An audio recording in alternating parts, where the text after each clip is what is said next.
첫 번째 뉴스입니다. LG 에너지솔루션이 글로벌 4위 완성차 업체 스텔란티스와 손잡고 캐나다의 전기차용 배터리 합작 법인을 건설합니다.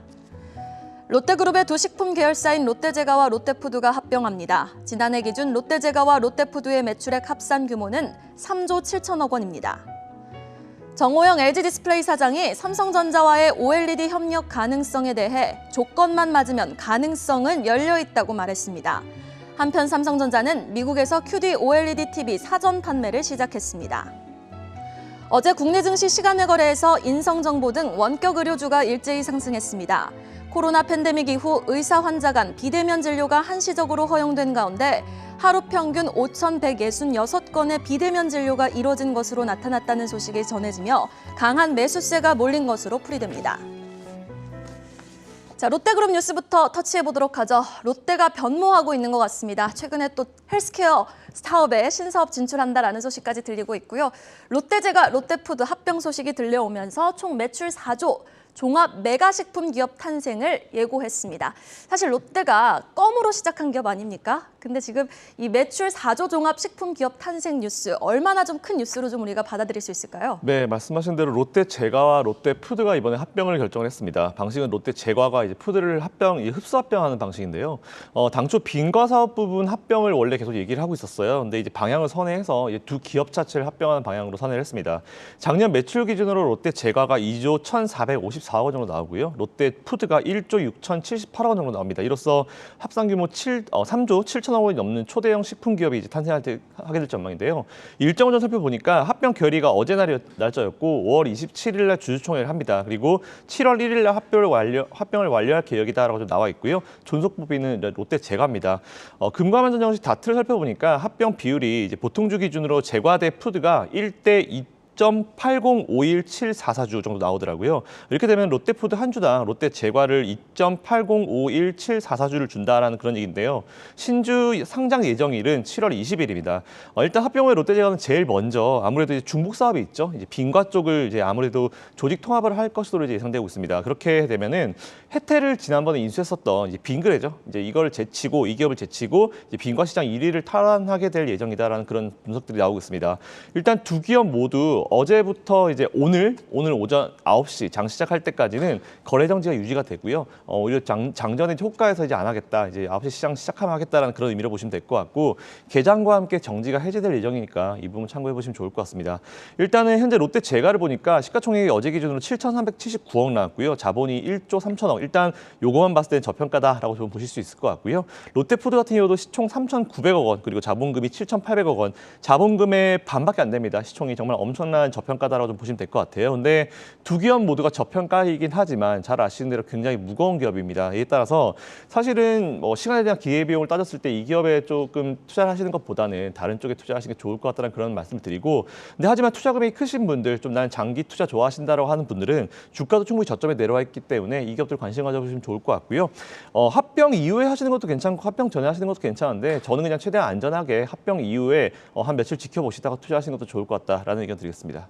네, 주가 저평가긴 하지만 워낙 또 손이 안 나가고 무거운 기업이기 때문에 일단 주가 추이는 합병 이후에 좀 지켜보자라는 의견 제시해 주셨습니다. 자, 다음 뉴스 확인해 보시죠. 저희가 최대한 이 시간에 좀 시간외 거래에서 좀 특수한 움직임을 보였던 종목에 관련된 뉴스를 좀 전해드리려고 노력을 하고 있거든요. 어제는 철강주 좀 전해드렸는데 또 그 전날 밤에는 원격 의료 관련주가 강한 슈팅이 좀 나왔습니다. 인수위 코로나 대면 치료를 시사하면서 지금 원격 의료 테마가 강하게 오름세를 보였는데요. 원격 의료 관련주 사실 오르면은 지금 차기 정부에서는 또 어떤 대응책이 나올지 모르고 지금 시점에서는 좀 오르면 끊고 가는 게 맞는 건지 아니면 계속 들고 가도 되는지 그 부분이 가장 궁금합니다. 어떻게 이 뉴스 지켜보셨습니까? 네, 말씀하신 대로 이번에 대통령 즉 인수위원회가 코로나19 특별위원회죠. 이제 현재 재택과 그리고 비대면 치료의 한계를 지적을 하면서 차기 정부에서는 대면 치료 시스템을 좀 더 이제 전환하겠다라는 이런 소식을 전했습니다. 일단 이것에 대해서 의료계에서는 지금 일상 회복 관점에서는 동의를 하지만 치료제약부 등 전제로 이제 신중하게 접근을 해야 된다는 그런 의견들이 나오고 있는데요. 안철수 위원장은 대면 진료 체계에 대해서 이제 환자들에게 재택 치료 그리고 이제 비대면 치료를 하면서 한계점이 굉장히 많이 노출된 것 같다라고 말했고요. 동네 의원에서 코로나19 환자를 대면 치료하는 것이 질병을 극복하는데 훨씬 더 좋은 방법이다라는 의견을 제시했습니다. 있습니다. 일단 이 소식이 들리면서 전일 시간 외에서 많은 기업들이 좀 급등을 했는데요. 일단 제일 보니까 인성정보 9.87 그리고 소프트센이 9.87% 상한가 마감했고요. 비트컴퓨터 7.91%, 유비케어 6.47% 그리고 라이프시멘틱스가 4.13%가 상승 마감했습니다. 일단 잘 아시는 대로 윤석열 당선인이 그 원격 진료를 공약으로 내세웠습니다. 근데 잘 아시겠지만 그간 원격 진료하게 되면은 이제 의사협회에서 굉장히 많은 반대를 했습니다. 그래서 이제 이게 처리가 되지 못하고 이게 거의 뭐 10년이 넘어간 것 같은데요. 일단 이번에도 과연 어떻게 이 이슈를 처리가 될지는 좀 이제 지켜보시면 좋을 것 같고 풀기는 쉽지 않을 것 같습니다. 그래서 계속 테마성 이슈로 남는 내용이기 때문에 좀 아쉬운 부분이 있는데 그것보다 좀 중요한 것은 일단 기업의 펀더멘탈을 보는 게 중요하겠죠. 일단 인성정보 봤습니다. 일단 영업이익이 적자 전환입니다. 건드리면 안 되겠죠. 그리고 현재 지금 이제 손익도 악화되고 있는 상황이고 부채 비율 135% 이건 괜찮다 친다 하더라도 유보율이 281%입니다. 이거 언제 유상증자 나올지도 모르는 기업이고요. 돈이 없는 기업입니다.